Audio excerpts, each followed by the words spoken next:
Painting a New Life. Musings of the Day. Slowing down. Slow has never been my speed. I was always the one walking faster, working faster, multitasking, and actually doing it well. I prided myself on that. I was quick of mind and body, doing more in a day than most could accomplish in a week. Slowing down seemed like the lazy way, and not a way that would get me where I thought I wanted to go. I've been told that I have two speeds, high and off.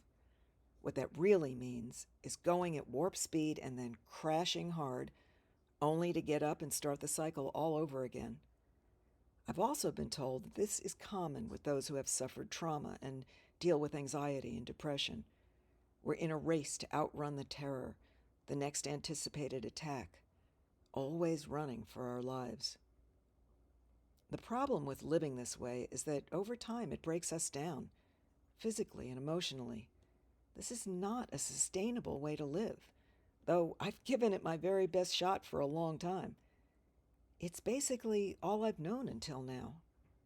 Now is a whole different ball of wax, as my mom used to say.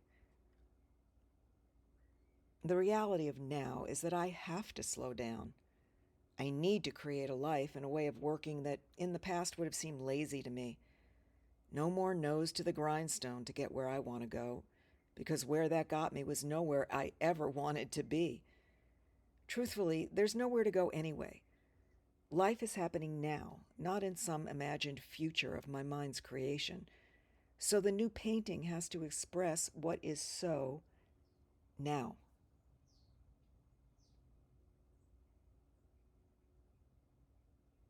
I pushed a bit harder than I should have the past couple of days. Back in the studio, beginning to make myself some gorgeous velvet pillows, I was so intent on finishing them and on adding in the other things that I thought were necessary that I wound up crashing big time with a panic attack. My body was trying to tell me that I was off track. Again. I had a saying when I was a coach and trainer back in the day.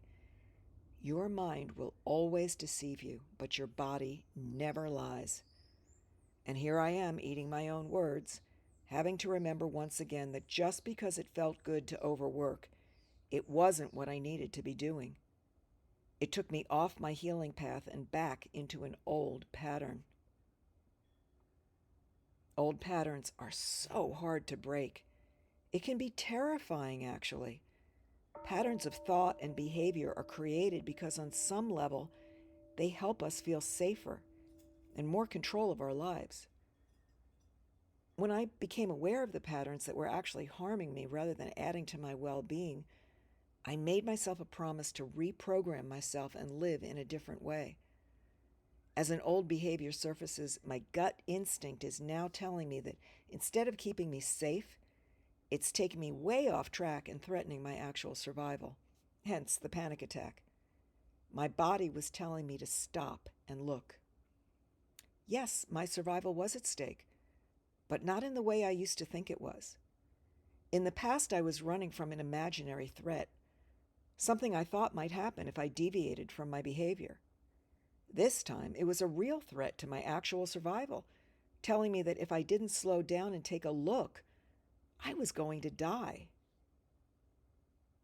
Fear of death, whether imaginary death or actual physical death, is most often the cause for my panic. Being out of control in any way meant death to me. Being less than I thought I was capable of being. Not meeting my own ridiculously high standards. Not getting it right. All forms of death. Ego death. Death of whatever ideal of myself I had constructed that I believed would keep me safe. To break this pattern of living at warp speed and the drive to accomplish more, I need to be willing to be very uncomfortable and feel the imagined threat to my survival. I need to keep reminding myself what the real threat is and that it's not what I've always believed it to be. And I need to be willing to face all of the fears that surface as a result of altering the way I live.